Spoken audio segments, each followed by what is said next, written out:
Amaaso n'okulamusaako gwina mukwano gwange awuliriza UG Update TV. Eno ena gy'osinzira okuba ng'otuwuliriza kutegeeza nti nno okolera ddala ekintu eky'amaanyi ennyo eky'ensusso.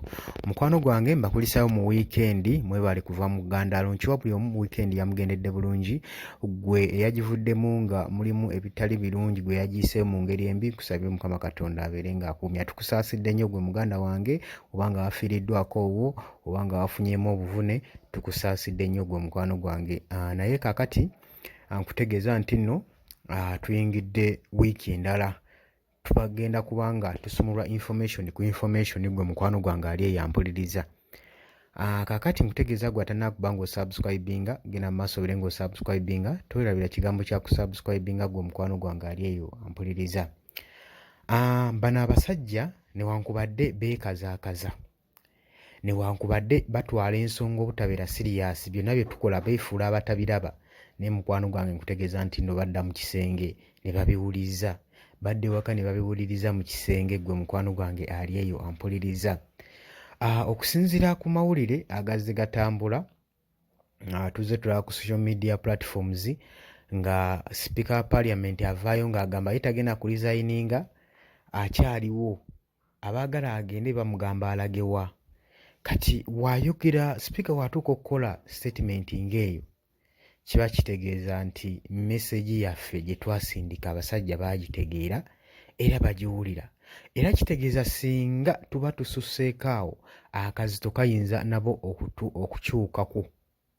Olaba twakola ekyo naye ng'akazito n'okusattira kati okuliwo ennaku zino olaba nga Parliament eri mu kusattira ababaka bali mu kusattira Sipiika wa Parliament asattira omukulembeze ali mu kusattira Museveni kwegamba kikulaga nti waliwo ensonga gye twatuukako newankubadde tetunnatuuka ku kinyusi n'ekiraga tusenvuddeko ekigere. So kiba kikulambika ki muganda wange ali eyo buli woovayo n'oyimirira ku nsonga bajja kwefuula abatabiraba naye emmesegi ejja kuba emaze okuba nga etuuka gwe mukwano gwange ali eyampuliriza. Bino nno bwe babadde ku lunaku olw'Essande we yakootingidde zino ensonga nga bali eyo babadde eyo nga bali mu kuza Thanksgiving owa taata waani taata wa Thomas Tayebwa gwe badde bajaguliza okuweza emyaka egy'obukulu gwe mukwano gwange yasinzidde n'ayogera ebigambo. Kakati nno wuliriza okwekaza okuliwo ekifo ky'okuritisizinga ku nsonga ze munnayuganda ze yabadde agezaako okuba ng'alambika oba ensonga nabo bennyini gye bamanyi obulungi tiwaki omunnayuganda yabadde avaayo okwekalakaasa ku magubo kubanga bonna badde bakutte press cards nga bonna bagamba nti Anita must go. Waaki buli muntu ali ku Anita? Gwe teweebuuza lwaki omuntu ali ku ggwe okusinga okuvaayo ne weekaza n'oteekawo ebibuuzo ebipaatiike ng'ogezaako okuggya bannayuganda oba abakuwulira ku mulamwa nti bano bagezaako okubanga bafoosingibwa amawanga gano ga foreign countries okugeza nga USA ne UK mbu olw'okubanga ge gateekako ku ba Ugandan officials aba gavumenti sanctions mbwe era bali mu musindiikiriza kubanga asayininga lupapula lw'ebisiyaga ye kye kintu kyekwasa. Kati simanyi singa kino tekyaliwo oba singa yeekwasa ki ali mu kwekwasa ensonga ezitaliimu naye nga akimanyi ensonga lwaki bannayuganda baali beekalakaasa. Nze ngenda ne neewuunya bano abasajja ensi gye bafuga bagirimu oba bagifugira wabweru kubanga toyinza kubeera eyo nga ggwe omu ku bakulembeze b'eggwanga n'obeera eyo nga tumanyi ensonga egenda mu maaso mu bunnansi obanga tosobola kutegeera nsonga enyigiriza munnansi muntu gw'ofuga olowooza ogenda kuwangaalira otya mu bufuzi? Era okuvaayo okwogera nti noye talina gy'alaga mwagala alagewa akyaliwo akyasaavinga. Omuntu watuuka okwogera ekintu ekyo kiba kikulaga nti gavumenti yaffe oba sisitimu yaffe eya gavumenti yandibadde efuna engeri gy'ekyusibwamu. Lwaki nkugamba kino? Waliwo ebifo ebimu mu gavumenti, nkiddamu, waliwo ebifo ebimu mu gavumenti nga tebisaana kulondebwa bammemba ba paaliyamenti. Ng'ebifo birina londebwa bantu bannansi, kubanga weetegereza nnyo ebifo ebyo birina amaanyi mangi, ababituulamu bibawa amaanyi mangi okuba nga basobola okusalawo ebintu ebiri unlawful statement, nga bastatinga unlawful statement, nga basalawo ebintu ebitali ku mateeka, ne basinziira omwo ne bacunya eggwanga, kubanga bakimanyi nti be bacunya tebalina ngeri ki gye bagenda kwegamba kubakwatako. Ne bwe tukola tutya tewali ngeri ki gye tuyinza kubakangamu ng'oggyeko ekyokwekalakaasa kyokka kye tuyinza okukola. Oba okitegeera ekintu ekyo tuli bumu. Kati singa ebifo bino ebimu, kati nga woolaba sipiika wa paaliyamenti, ekifo ekyo nga kyandibadde kisaana kirondebwe muntu wa bulijjo munnaggwanga, kubanga ekifo ekyo kya nkizo nnyo eri eggwanga, kye kikulembera paaliyamenti eteeseza eggwanga engeri gy'erigenda okuba nga liddukanywamu. Kati muno mwe basinziira okukola obutali butuukirivu bwabwe, ne bacunya eggwanga olw'okuba ekifo ekyo tolina ngeri ki gy'ogenda kyapointingamu, tosobola kisongamu lunwe. So singa kibadde kirondebwa muntu eyanditudde yenna eyanditudde mu kifo ekyo yandituddemu ng'alina okutya, ng'alinamu fear, ng'ateekawo ne respect eri bannansi, nga sinakiini ne ssente z'omubi w'omusolo yandibadde azirowoozaako nnyo. Kati Museveni w'anaaba ng'anoalwanyisa enguzi, oba yenna alina gy'oli onooba onoolwanyisa enguzi, nga bino ebifo wammanga oba okitegeera. In fact w'ogamba nti olwanyisa enguzi, tosobola kulwanyisa nguzi nga munnayuganda tomutadde munnansi. Bannaggwanga ffe abalina okulwanyisa obuli bw'enguzi mu ggwanga. Wekeera ogambe nti ekifo kya paaliyamenti kigenda kuba kirondebwa bannansi, gw'olaba oba omuntu anaatula mu kifo ekyo taakola ebyetaagisa, kitegeeza ajja kulondoola buli nsobi egenda mu paaliyamenti, ajja kulondoola all public funds zonna, ajja kulondoola buli kamu n'okwekkaanya.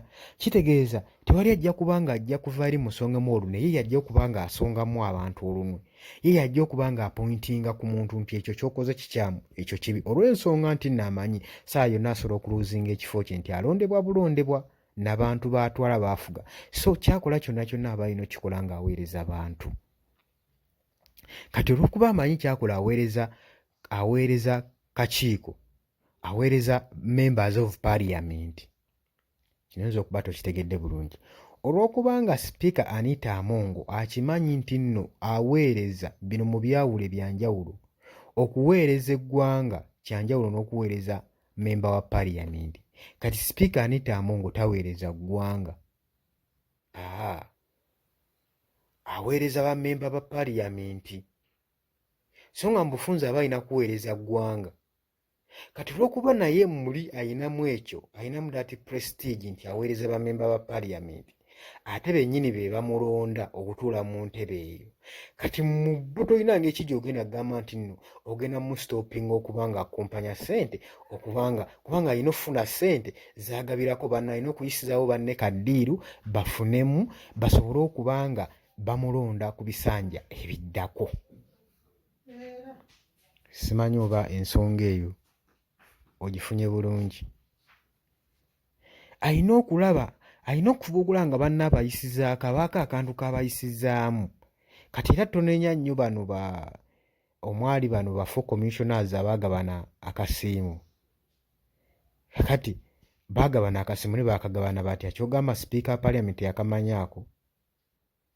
olaba bigatte mulimu ab'NRM mulimu n'aba opposition kati zonna side alina okuba nga alonda obuganzi nga asika obuganzi ku side zombi eno side gyali ku NRM ne side yene eri ku opposition aba alina okusikayo obuganzi kibala n'aba opposition abasinga bali corrupted nti abasuulirayo akantu asobole okuba nga bamulonda mu bisanja ebiddako kubanga bo be bamulonda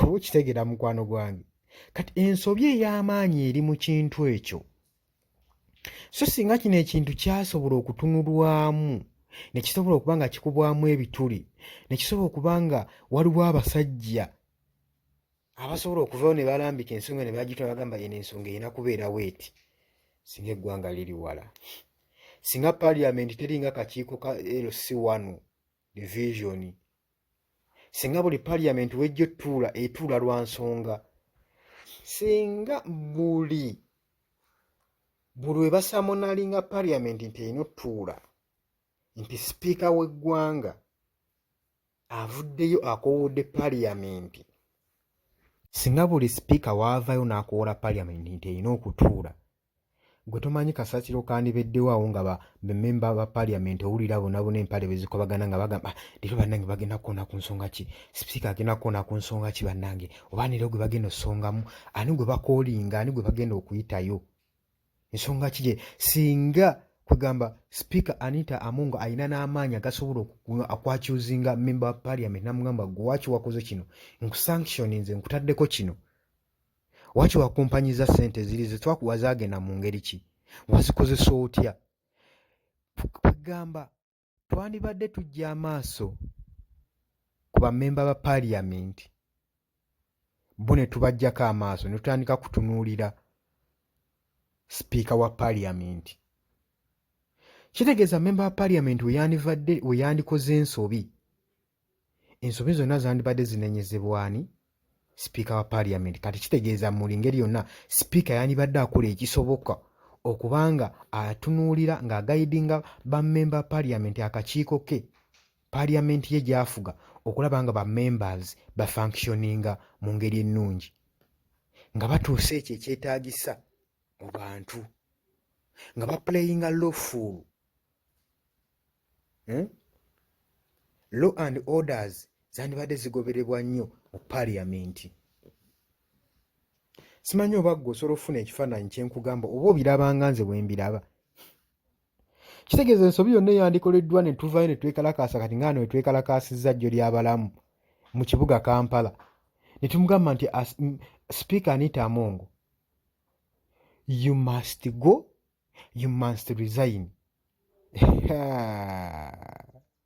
gwe muganda wange tomanyi kyandibadde awo singa ne kaakati n'emmere kwegana n'enkoko singa n'enkoko agiteekayo ng'etesitinga nga ssunsa nga tawulira tesiti ya nkoko oba okitegeera yandibadde nga n'enjala temuluma ssaawa zino ng'obunkenke bwaliko nti bavuddeyo beekalakaasa nveeko ate nga be bannunda be balonzi bange yandibadde akola ekisoboka kyonna kyonna nga abalonzi be abawooyawooya nga abalonzi be abazzaamu maanyi ng'akola ensonga zibamulabirako nawandikozeyo ensonga 3 nesobola ogaa nti no sipiika parliament akola ne kati wano alina n'amaanyi agagamba nti no nemukola mutya sijja vvaako nkyaleko siina we ŋŋenda ne muvaayo ne mwekalakaasa ye muto n'avaayo muntu gwe mwekalakaasa n'abalaga nti no nze siina gye ndaga nkyaliwo nnyo ndi kaliba temulina kyemujja mufunze ng'alinga agamba timunemunaakola mutya temulina kyemujja kunkola temusobola kunnyenyaako yadde simmwe abannonda oba okitegeera that's why avaayo ne statement recently ng'agamba ng'adefendinga the corrupt officers bano be baakwata ng'agezaako badefendinga nti basipiika bajja kuyimirira nabo paka be banaabeera nga bali guilty nti babba ate n'agamba nti ne baba babba nga baalya n'abalonzi baabwe si kibi yensonga wakyali mu badefendinga kuba bwe bululu bwe gwakakota abala bwe bululu buli eri bwe bululu oba okitegeera njagala otunuulira ensonga eno ogitunuulire nga nze bwe ngitunuulira osooke onokoleyo ebikyamu n'ebituufu oyinza okuba kyekintu ky'otalowoozangako naye nze nkikuteredde ku mmeezi okirowoozeeko olabe. Oyo yenna atuula kumpi ne sipiika wa paaliyamenti Anita Among waba awulidde eddoboozi lino? Oba kale liyinza okuba lyo terimukwatako nnyo, abatuulwa kumpi n'omukulembeze w'eggwanga. Ani yenna avunaanyizibwa ku ky'okukyusa constitution eza Uganda okuba nga tulina akawaayiro ke tusobola okukwatamu sipiika w'eggwanga n'abeera ng'alondebwa balonzi abantu ba bulijjo bannaggwanga so si bammembers. Si bammembers ba paaliyamenti nga be balina omulonda. Ani atuula kwegamba oyo yenna atuula okumpi n'oyo asalawo waba awulidde eddoboozi lino annyambeko akube yenna gwe kikwatako akaama amutegeeze ku nsonga eno. Kyeka y'ensonga gye tubadde tubuusa amaaso nga twazibiriza dda nga tetukirowoozangako gwe mukwano gwange ali eyo. Oba osobola okuba ng'okitegeera.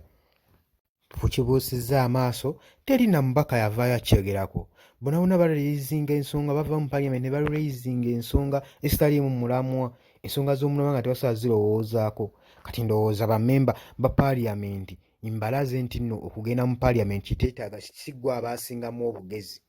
Abagezi gye tuli tutudde tukutunuulidde naye twakulonda just nga mubaka tyogenda otutuusiza obubaka bwaffe.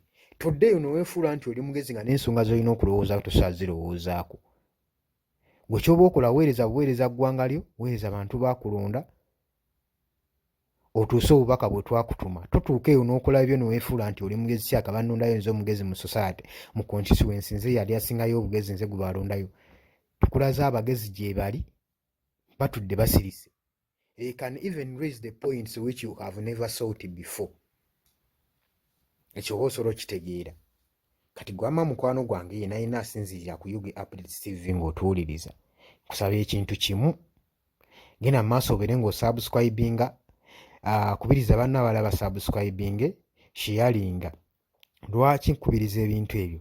Kati gy'onookoma osubscribinga n'okusharringako banno kajja tuukayo oyo gwe kikwatako asobola okuba nga asobola okukwata mu constitution ensonga agiwulire. Eno ensonga bammembers n'abakulembeze baagibikka baagisaanikira. Simanyi oba emitwe gyabwe gye mifunda tebasobola kirowoozaako naye nga gwe ky'oba olina omumanya twagala kituuke abantu kugamba ba MPs bammemba ba paaliyamenti akakiiko konna akasobola okugayidinga ensonga eno kasobole okuba nga kagimanyaako. Ffe tugenda kuba nga tubakulira engeri gye basobola okwetaasaamu. Ffe twabagambye nti nno mwe mulina n'omukisa abali ku bukulembeze mu myaka gino nti media platforms we ziri mwandibadde muziwanga ne credit. Ngezaako kulaga bano bagabi balina omukisa nti basanzeewo media platforms kyokka ate ekifo ky'oziyimusa ne zibazirayizinga kubanga zikoze omulimu gw'amaanyi nnyo bataasa baagala ate zirwanyisa bulwanyisa zijjawo. Abatumbaavu bano nze neewuunya n'endowooza gye balowoozaamu. Mwina n'omukisa information tusobola gibateerako eno ne mugimanya ne mukoppamu ebyokuyiga bye musobola okukozesa okuddukanya eggwanga ate muli mugirwanyisa mugiggyawo. Nze ne neebuuza emitwe gyammwe mukozesa majaani kika ki? Mulina okubeera vigilant ekimala ne musobola okuba nga musobola okutunuulira ensonga ezibazimba. Omuntu yenna alina kasita osala communication mu bulamu bwo kitegeeza gwoba weeziise. Kati gavumenti bw'enaabanga eyagala okweteeka mu kattu esaleko media platforms ezo zeyagala okusalako. Gujja kulaba engeri gye bakkiriramu. Mulabanga ekitabagasa ne kibayambako okutunuulira ensonga ezigenda mu maaso mu ggwanga. Nti bali bagenda kutegekawo okwekalakaasa balina tuula meeting ya okwekalakaasa. Kati singa media platform tezaaliwo mwanditegedde mutya nti mu kibuga Kampala mugenda kubeeramu okwekalakaasa. Naye ne mutunulira n'ensonga lwaki beekalakaasa ne musobola okuba nga mugisolovinga. Mu biseera byammwe mwe mwajjayo mundu nabiso ne mugenda mu nsiko.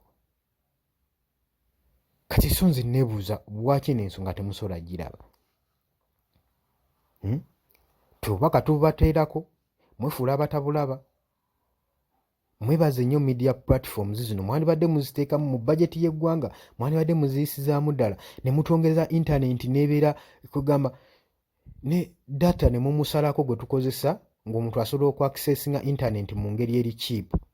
Buli kimu ne mutukigondeza kubanga tubateerako obubaka tubateerako ebyokuyiga muyigirako ebintu bingi musomesezebwako ebintu bingi bye mutamanyi wadde mwagenda nga mulowooza mmwe balonzeeyo mmwe abasinga abamanyi bingi bye mutamanyi. Ekuyiga tekuggwaayo.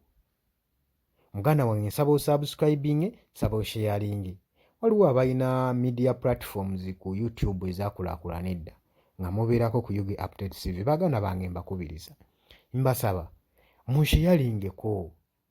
munsharingeko information esobole okutambula, etuba nga tuli kimu, otuba nga tuli mu kulwanyisa ffenna ebitali birungi bigenda mu ggwanga, kwebyo ebikyamu ebigenda mu ggwanga. Bannaffe bakwatibwa, bannaffe battibwa. Oba okitegeera, bavaayo abantu avaayo n'ayogera ku nsonga emu, bakwatibwa, battibwa buttibwa, ate ne tutavaayo kwekalakasa ku nsonga lwaki munnaffe abattiddwa. Ngenda kukuleetera ku byafaayo ebyatandikawo World War I. Olabe ensonga ki World War I yatandikibwawo.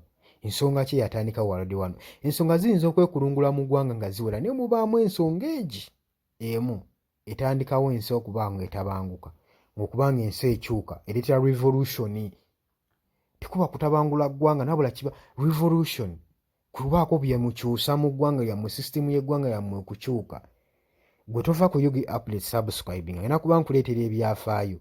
Eyo mu 1914 ogenda kuba oba 1814 1843 eyo, olabe ebyafaayo bwe byatambulanga, tubengako ebyokuyiga bye tuyiga. Oba okitegeera mukwano gwange?